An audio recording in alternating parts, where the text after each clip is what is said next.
Hello everyone, and thanks for joining us on today's webinar on 5G millimeter wave base station antennas.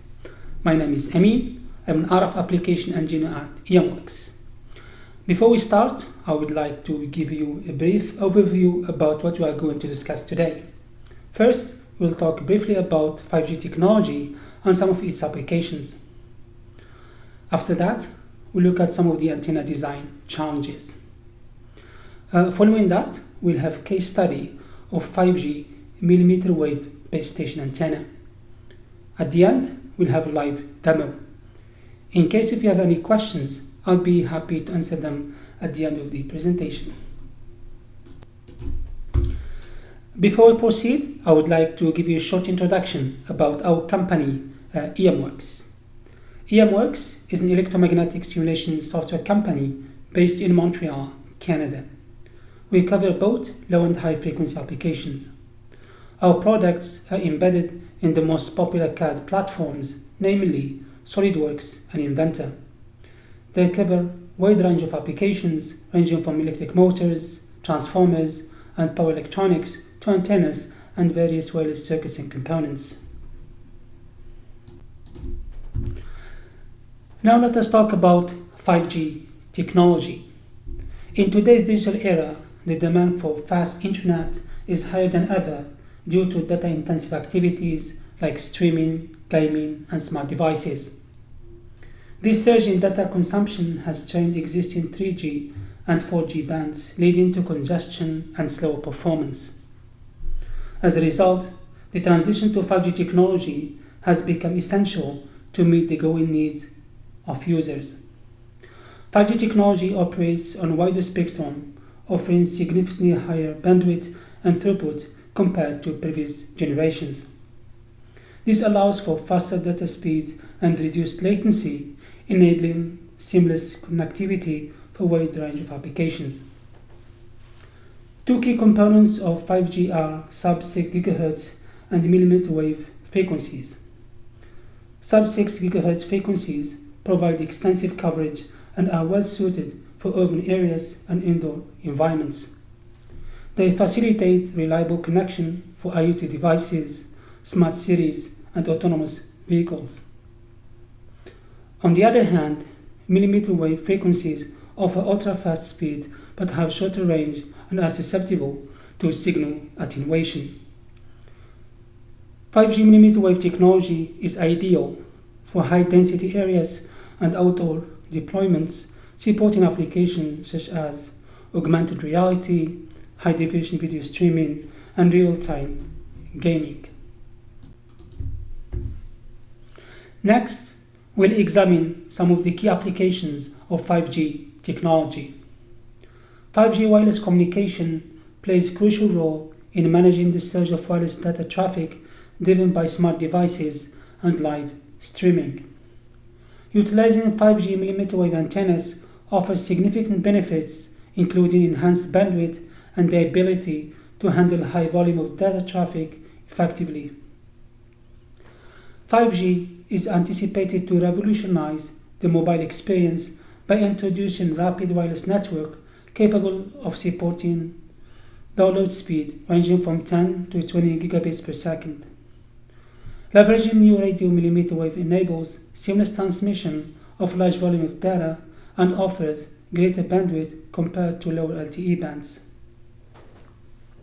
Smart homes will also benefit from 5G technology. 5G wireless networks will be used by smart appliances, allowing them to be configured and accessed from remote locations. For instance, closed-circuit cameras will provide high-quality real-time videos for security purposes. Furthermore, 5G wireless networks will enhance self-driving experience. Cars equipped with 5G technology can communicate with smart traffic signs, surrounding objects, and other vehicles on the road. Low latency is crucial for self-driving vehicles, as decisions must be made in a split second to avoid collisions and ensure passengers' safety. Lastly, satellite internet represents one of the most significant improvements in Internet technology, particularly for remote areas lacking conventional ground-based stations. Satellite Internet technology offers connectivity in urban and rural areas across the globe with the help of small satellites. Alright, now we look at some of the 5G mmWave challenges. The deployment of 5G mmWave technology presents unique challenges that need to be addressed for optimal performance. One significant challenge is its susceptibility to relatively high atmospheric attenuation. mmWave signals are more prone to being weakened or absorbed by atmospheric elements such as oxygen and water vapor. Oxygen molecules can absorb mmWave signals, particularly at frequency around 60 GHz, while water vapor can also attenuate signals, especially during rainy or humid conditions.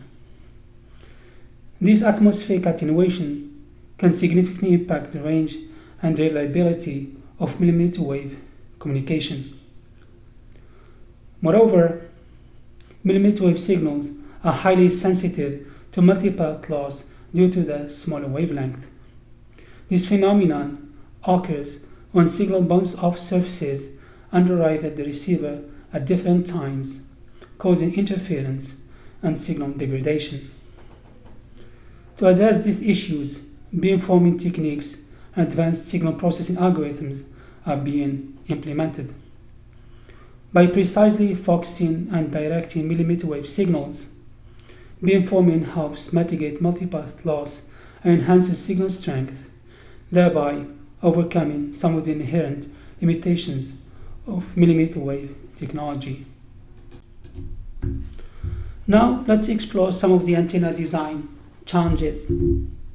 Designing antennas for 5G mmWave technology faces several significant challenges that must be addressed to ensure effective performance and connectivity. Firstly, mmWave signal encounter high propagation loss compared to lower frequencies, leading to reduced coverage and increased susceptibility to obstacles such as buildings, trees, rain, and fog. To mitigate these challenges, high gain and efficient antennas are essential to compensate for propagation loss and maintain reliable coverage. Secondly, beamforming plays a critical role in directing mmWave signals towards users and offsetting the effects of propagation loss. However, implementing beamforming at higher frequencies requires more antenna elements and advanced beamforming algorithms. Antenna arrays must be carefully designed to ensure precise beam steering, thereby maintaining consistent link quality and coverage. Additionally, the shorter wavelengths of mmWave signals require small antenna elements and tighter array spacing to achieve the desired beamforming resolution. Designing compact yet efficient antenna arrays with sufficient spatial diversity is challenging, especially considering practical constraints such as manufacturing tolerances and antenna integration into devices and infrastructure. Electromagnetic simulation plays a crucial role in designing efficient and reliable mmWave antennas. EM simulation tools allow engineers to model antenna performance, predict radiation patterns, and optimize designs for specific operating conditions. By simulating various scenarios, engineers can identify potential issues and fine-tune antenna designs to achieve optimum performance before physical prototyping, reducing time and costs associated with trial and error. Next, we'll study an example of 5G mmWave base station antenna. First, we'll examine the performance of single element antenna, which is used to construct the antenna array.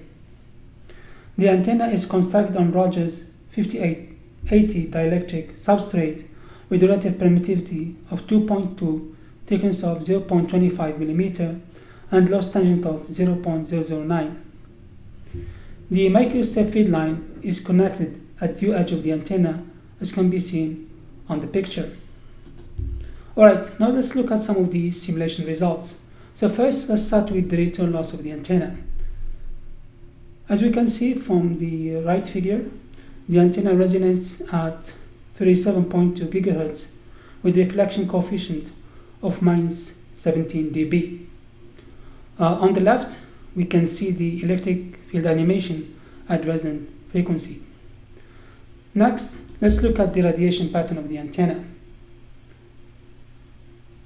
As we can see, the antenna has maximum gain of 6.1 dB. This gain is acceptable for mobile handset, but it's not enough for 5G mmWave base station antennas that need to be overcome signal attenuation resulting from path loss, multipath effects, and atmospheric absorption. Now we have seen the performance of single element antenna. Let's analyze the performance of 8x8 antenna array. The geometry of the antenna array is shown on right. The proposed antenna consists of 16 interconnected antennas using power dividers. The array is excited through 50 ohm feed network. The distance between the radiating elements is multiple of half lambdas to reduce mutual coupling between radiating elements. The spacing between radiating antennas is optimized to obtain good performance. The overall size of the array is 25 by 27 millimeter. As we can see from the figure on the left, the array experiences shift in the resonant frequency as well as slight change in the reflection coefficient as compared with the single element antenna. Next, let's look at the radiation pattern of the array antenna. As we can see, the gain of the array antenna almost doubled as compared with the single element antenna. On the left, we have what we call the far-field results table. This table basically summarizes important antenna far-field parameters such as directivity, gain, radiation efficiency, and total efficiency. Let us now examine the performance of 8x32 antenna array. As we can see, the antenna array is composed of 64 interconnected antennas using power dividers. The array is excited through 50 ohm feed network. The array has an overall dimension of 30 by 110 millimeter. Now let's look at the performance of the antenna array. As we can see from this figure, the 8x32 array resonates at 37.3 GHz and has the highest reflection coefficient as compared with the single antenna and 8x8 antenna array. Fine-tuning the antenna design can improve its reflection coefficient and overall performance. Now let us compare the gain pattern of the two antenna arrays. As we can see from the right, the 8x32 array has a gain of 14 dB. On the left, we can see a 2D gain pattern comparing the gain pattern of the two arrays. As we can see, the 8x32 array has higher gain as compared with 8x8 array. The high gain of the 8x32 array makes it suitable for applications for future 5G mmWave base station antennas. Now we'll have a live demo where we show you how to design 5G base station antenna using EMWorks. As you can see, EMWorks is fully embedded inside SolidWorks. Once you finish creating your geometry inside SolidWorks, you can just go ahead and start your EM simulation using HFWorks. So just simply a tab. In HFWorks, we have 4 types of studies. We have antennas, S parameter, TDR, and resonance. But today, we'll focus on antennas. So first, we need to specify the level of accuracy, whether it's normal or high. Also, we can specify whether we're also interested in saving 3D field data, such as electric and magnetic fields. Next, we need to specify the frequency sweep. We have different types of sweep. We have discrete, fast, single point. Also, we can import your frequency points from a file if you have them. Next, we have the meshing. As for the meshing, we have 2 types of mesh. We have the manual and the adaptive. If you are an experienced user and you know where to apply mesh control on your structure, you can choose manual mesh. Otherwise, you can choose adaptive. So basically for adaptive, the software will try to find appropriate mesh for your structure. Next, we have what we call the coupling analysis. By clicking on thermal coupling, we can study the temperature distribution on our structure. I already created a study, so after specifying the frequency sweep, next we need to apply a material. So to apply material, you simply right-click and you say Apply Material.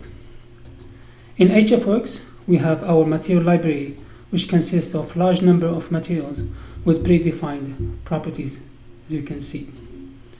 You can also create your new material library or import one if you already created. To edit the material properties, you simply right-click, you said Edit Material, and then you can edit the material property you are interested in.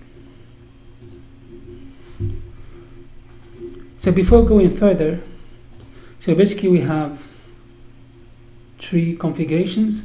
We have one for single antenna, one for 8x8 array antenna, and the last one for 8x32 array.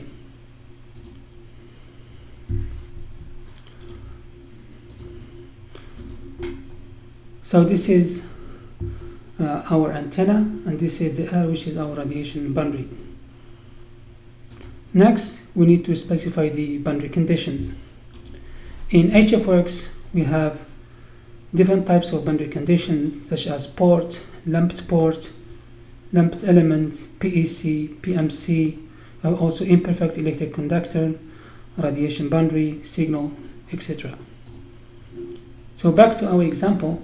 So this is our lumped port, as you can see.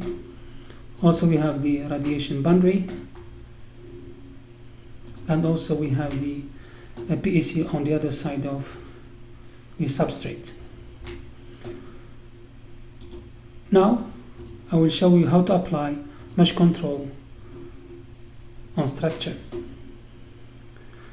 So once you right click on mesh control, you say apply mesh control. So you can apply mesh control on bodies, or also on faces, or also you can apply mesh control on edges. You can also specify the element size. So to see the mesh, you simply right click and you say show mesh. Also, if you're interested in seeing the mesh details, you simply right click and say mesh details.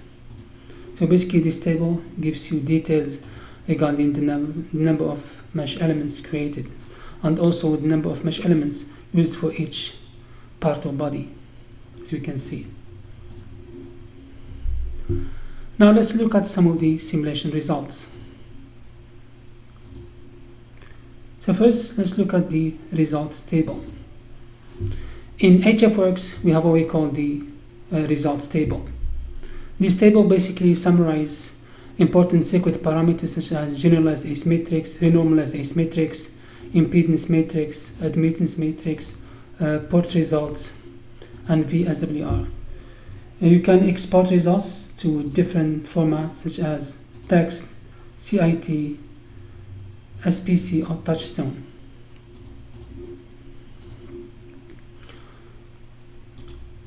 Also, you can plot parameters in 2D plot. So for instance, if you right click, so here under parameter type, so you can plot as parameter, impedance, admittance, VSWR, along with other parameters. So for instance, if you want to plot the S parameter or the return loss for this antenna, we choose S parameter and we choose S11 and we click add.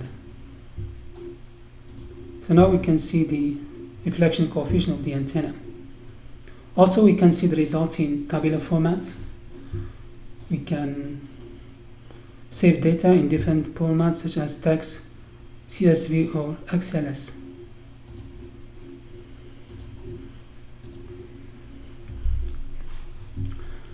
Next, we have what we call the far-field results table. This table basically summarizes important antenna far-field parameters such as maximum gain, directivity, radiation efficiency, and total efficiency. You can again export results to different formats. Next, we can plot 3D gain in 2D or 3D.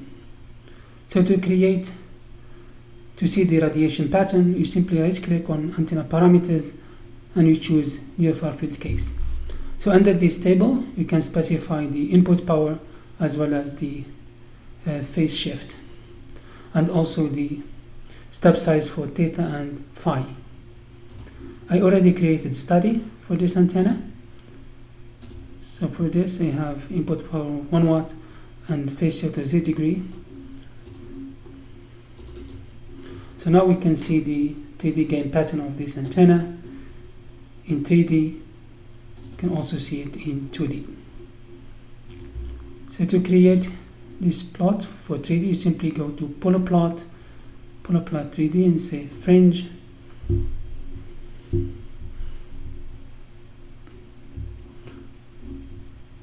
And then OK. So now you can see the gain pattern of the antenna. Next, let's look at the electric field. So for this antenna, we can create electric field. We can animate the electric field, as you can see. We have different types of electric field. As you can see, we have no clipping, section clipping, or iso clipping. So let's say now if we choose section clipping, and now let's say for instance I want to see the electric field on this surface, so I click OK. If I want to animate, I simply right click and say animate. Now you can see the animation of the electric field. Also we have the magnetic field. Next, let's look at the 8x8 antenna array.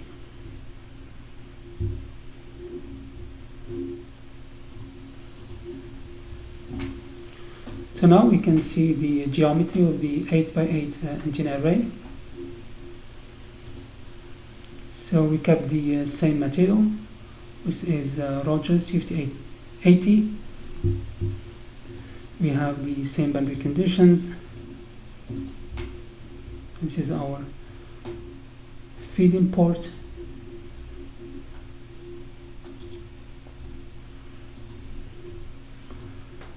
So we can see the return loss of this antenna. We can also compare the return loss versus single element antenna. So if we choose, for instance, single element, and then which is 8x8.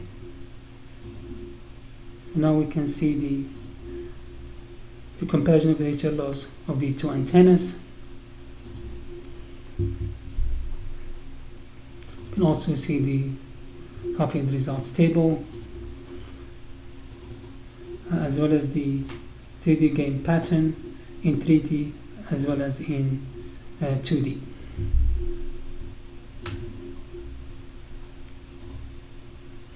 Next, let's look at the 8x32 array antenna.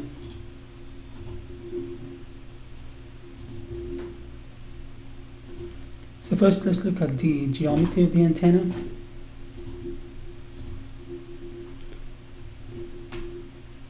This is the ground.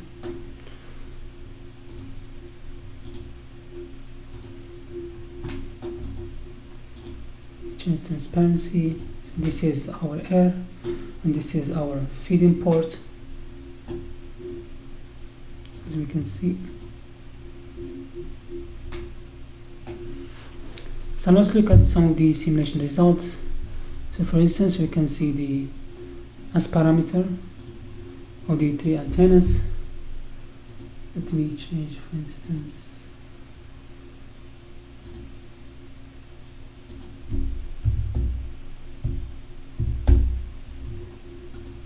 so now we can see the comparison of the return loss of the three antennas. Also, we can see the 3D gain pattern of the antenna array.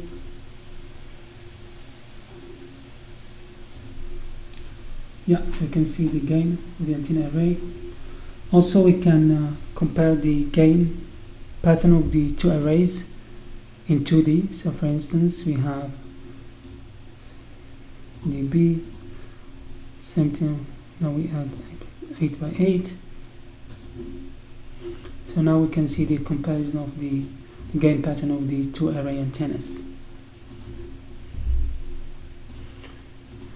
Also, we can study the effect of surface roughness on the performance of the antenna. So for instance, for this example, I put the material for the radiating antennas as copper,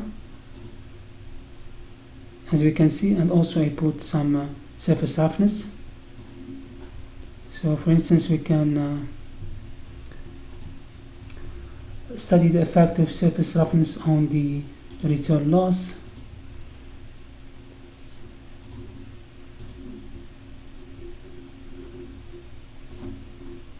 Also, we can study the effect of surface roughness on the gain of the antenna, as we can see.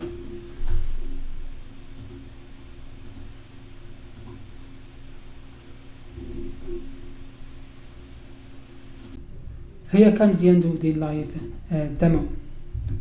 To summarize, you have learned about some issues associated with 5G mmWave technology. We have shown you the importance of using 3D EM simulation software like EMWorks to model the performance of 5G mmWave base station antennas. This includes predicting the radiation patterns and optimizing their design to meet 5G standards. With that, I would like to thank you, and now the floor is open for questions.